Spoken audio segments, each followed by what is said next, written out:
স্বপ্না ভাদুড়ি, তুমি তো ব্রাহ্মণ ঘরের বউ, তুমি টুপিওয়ালা, লুঙ্গিওয়ালা, দাড়িওয়ালা, এদের নিয়ে কেন বক্তব্য দাও? আমি সেই সব জানোয়ারদেরকে বলতে চাই, অত্যাচারটা কাদের উপরে হচ্ছে? অত্যাচার যাদের উপরে হবে, এই স্বপ্না ভাদুড়ি বুক পেতে দিয়ে প্রতিবাদ করবে, দরকার হয় মরবো, তবু মাথা নত করবো না। কারণ আমি ভারত মায়ের সন্তান, আমি মাথা নত করতে শিখিনি। ভারতীয় জনতা পার্টির আমচা চামচা, বেলচা গামচা, আলু বুলু লালু কালু তার পাল্লাই পড়বেন না, তাই তো? তোমরা বলো আমরা নেতাজি সাহেবের মাটির সন্তান, আমরা নেতাজি প্রেমী, আমরা নেতাজি সুভাষচন্দ্র বসুকে খুব ভালোবাসি, শ্রদ্ধা করি, দেশনায়ক। কিন্তু তোমরা এইটুক জানো না, ওই নেতাজি সাহেবকে 3 বার গুলির থেকে বাঁচিয়েছিলেন, সেটাও টুপিওয়ালা, লুঙ্গিওয়ালা, দাড়িওয়ালা মেয়ের সন্তান। তোমরা আমাদেরকে ইতিহাস শেখাও, তোমরা আমাদেরকে ইতিহাস শেখাবে, সেই ইতিহাস আমরা শুনবো? আমি এই বসিরহাট লোকসভার এই পবিত্র মাটিতে দাঁড়িয়ে আমি হাজার হাজার মানুষের সামনে আমি প্রমিস করে গেলাম, একটা মুসলিম মায়ের সন্তানের গায়ে যদি হাত পড়ে, ওই হাত গণতান্ত্রিক ভাবে মুড়িয়ে ভেঙে দেব। তোমরা ইতিহাসের কি জানো? কি জানো তোমরা ইতিহাসের? মৌলানা আবুল কালাম আজাদ যখন লাহোর জেলে ছিল, তখন ওর ওয়াইফ কিন্তু অত্যন্ত অসুস্থ ছিল। মহাত্মা গান্ধীজি দেখতে গেছেন, দেখতে গিয়ে বলেছে, মৌলানা আবুল কালাম আজাদ, তোমার কাছে আমার একটা প্রশ্ন আছে, সেই প্রশ্নের উত্তরটা দিতে হবে। উনি বললেন, মৌলানা আবুল কালাম আজাদ, হ্যাঁ আপনি বলুন। বলছে, আপনার বউ খুব অসুস্থ, আমি আপনাকে অফিসিয়ালি ভাবে যেটা মানে যা কিছু প্রসিডিং করতে এইগুলো করে নিয়ম মেনে আপনাকে আমি বাড়ি নিতে চাই, আপনার বউকে একটু দেখবেন। সেই টুপিওয়ালা, লুঙ্গিওয়ালা, দাড়িওয়ালা কি বলেছিলেন জানেন? মৌলানা আবুল কালাম আজাদ সাহেব বলেছিল, একদিকে আমার ভারত মা লোহার চেকলে, আর একদিকে আমার ওয়াইফ অসুস্থ, আমার ভারত মায়ের জন্য ওয়াইফকে বলিদান দিতে পারি, কিন্তু ওয়াইফের জন্য ভারত মাকে বলিদান দিতে পারি না, এটা হচ্ছে ইসলাম ধর্ম। প্রথমে আমি সবাইকে নমস্কার এবং সালাম জানাই নতমস্তকে।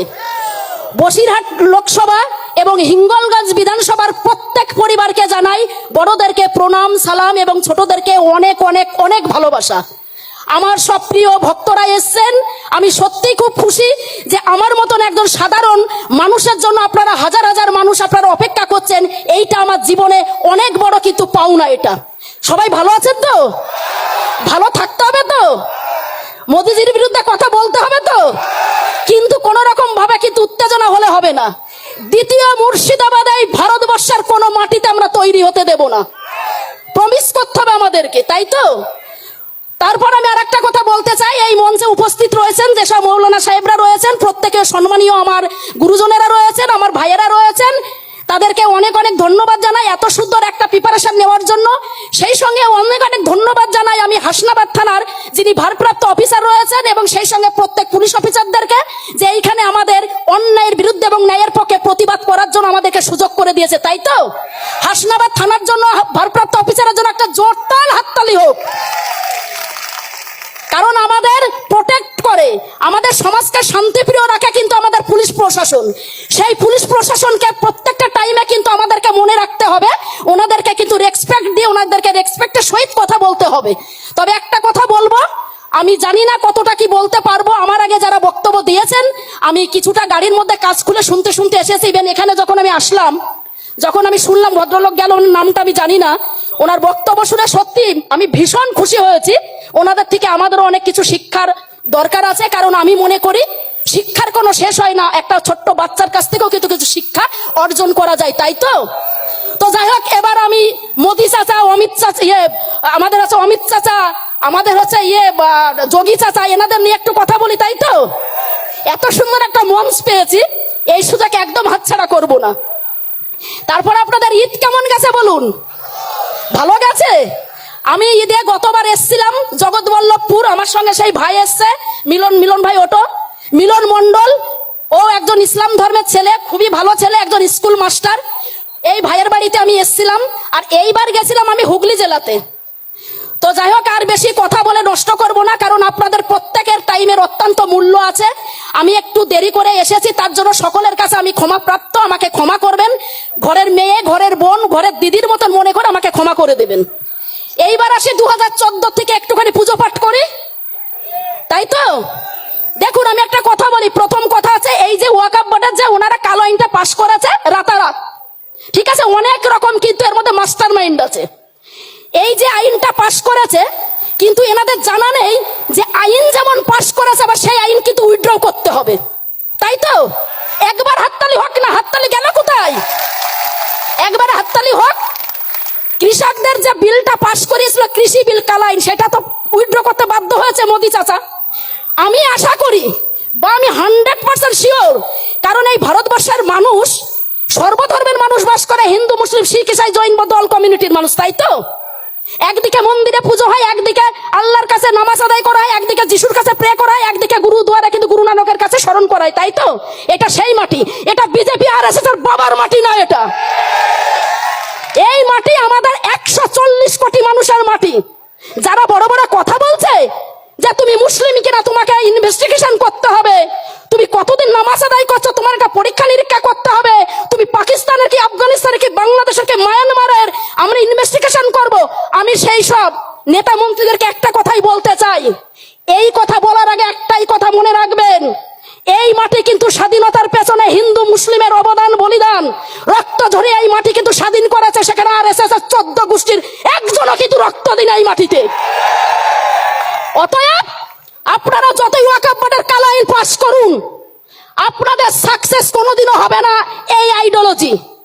আপনাদের গদি আপনাদের হাতে, মাটি আপনাদের হাতে, সংবিধান আপনাদের হাতে, আইন আপনাদের হাতে, আদালত আপনাদের হাতে, কিন্তু ভালোবাসা, একতা, ঐকতা, ভ্রাতৃত্বের মাটি 140 কোটি মানুষের যে মিলন বন্ধন, সেইটা কিন্তু আপনাদের হাতে আমরা দেইনি, তাই তো? আমি মনে করি এই মাটির জন্য যদি জীবনও দিতে স্বপ্না ভাদুড়ী বুক পেতে জীবন দেবে, তবুও কিন্তু বিজেপি আর এস এস এর কাছে মাথা নত হবে না ভারতবাসী, তাই তো? তোমরা আজকে যে বুদ্ধি করেছো যে তোমরা আদানি আম্বানির হাতে সবকিছু হ্যান্ডওভার করে দেবে, আর যারা ভারতের জন্য সেলুলার জেল খেটেছে, কালাপানির সাজা খেয়েছে, আম্বালা জেলে জেল খেটেছে, ফাঁসির দড়িতে উঠেছে, তাদেরকে বলছো তোমরা কে? এই প্রশ্ন যদি মুসলিমরা করে যে তোমরা কে, আরে তোমাদের তো একটা কথাই বলতে চাই, তোমরা তো রাম রাজত্ব চালু করেছো ইউপির মতো। ইউপিতে একটা দোকানে কিছু জিনিস কিনতে গেলেই প্রথমে বলবে তুমি কি মন্দিরে যাও না মসজিদে যাও, তুমি কি নামাজ আদায় করো না ঠাকুরের কাছে প্রার্থনা করো। কিন্তু এই বাংলার মাটিতে এক টুকরো মাটিতে আমরা এই সাম্প্রদায়িকতা হতে দেব না, হতে দেব না, দেব না, দেব না। আমি বসিরহাট পবিত্র মাতৃভূমির মাটিতে আমি চ্যালেঞ্জ করে স্বপ্না ভাদুড়ী বললাম, কত কেস দেবে তোমরা? তোমাদের জেলে কত সিট আছে দেখার জন্য ভারতবাসীকে? কেস দিয়ে জেলে ভর্তা ভর্তা তোমরা থম মানে ইয়ে হয়ে যাবে, উইক হয়ে যাবে, কিন্তু ভারতবাসী কিন্তু কমজোরি হবে না, তাই তো? আজকে মুর্শিদাবাদ নিয়ে তোমাদের যে ড্রামা, মুর্শিদাবাদ নিয়ে তোমাদের পরিকল্পনা, মুর্শিদাবাদ নিয়ে তোমরা যে স্বপ্ন দেখেছিলে সবকিছু ভাসতে দিয়েছে কিন্তু আমাদের রাজ্যের প্রশাসন এবং সিআরপিএফ জওয়ানরা। আমি মনে করি কোন রকম ভারতীয় জনতা পার্টির আমচা চামচা বেলচা গামচা আলু বুলু লালু কালুদের পাল্লাই পড়বেন না, তাই তো? শান্তিপ্রিয় সমাজ আমাদেরকে রাখতে হবে। দেখুন, ধর্ম যার যার, উৎসব সবার। আমি প্রতিবাদ করি, আমি মঞ্চে বক্তব্য দিয়ে আমাকে বলা হয় স্বপ্না ভাদুড়ী তুমি তো ব্রাহ্মণ ঘরের বউ, তুমি টুপিওয়ালা লুঙ্গিওয়ালা দাড়িওয়ালা এদের নিয়ে কেন বক্তব্য দাও? আমি সেই সব জানোয়ারদেরকে বলতে চাই অত্যাচার কাদের উপরে হচ্ছে, অত্যাচার যাদের উপরে হবে এই স্বপ্না ভাদুড়ী বুক পেতে দিয়ে প্রতিবাদ করবে, দরকার হয় মরবো, তবু মাথা নত করবো না, কারণ আমি ভারত মায়ের সন্তান, আমি মাথা নত করতে শিখিনি। তোমরা ইতিহাসের কি জানো? কি জানো তোমরা ইতিহাসের?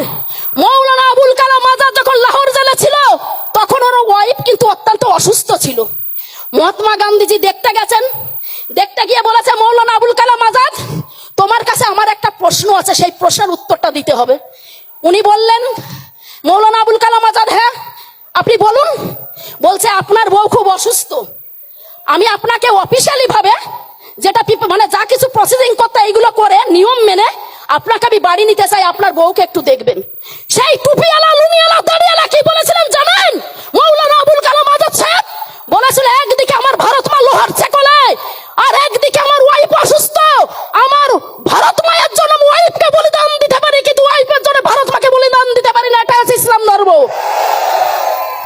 তোমরা বলো আমরা নেতাজি সাহেবের মাটির সন্তান, আমরা নেতাজি প্রেমী, আমরা নেতাজি সুভাষচন্দ্র বসুকে খুব ভালোবাসি, শ্রদ্ধা করি, দেশনায়ক।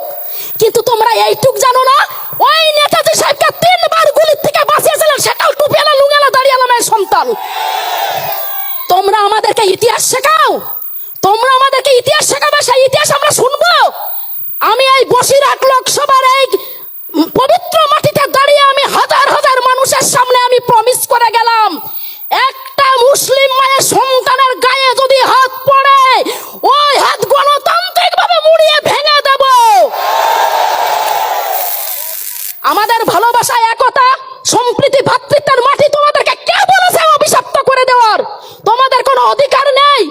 আমরা সবাই মিলে একতা ঐকতায় চলবো। কারণ আমাদের যখন স্বামীজি 1893 11 সেপ্টেম্বর আমেরিকা শিকাগো শহরে সনাতন ধর্মের প্রচার করেন, উনি আমাদের সমাজকে বার্তা দিয়েছিলেন, বিশেষ করে আমাদের সনাতন ধর্মী লম্বী মায়ের সন্তানদেরকে বার্তা দিয়েছিলেন নিজের ধর্মের প্রতি আস্থাশীল হতে, অপর ধর্মের প্রতি শ্রদ্ধাশীল হতে।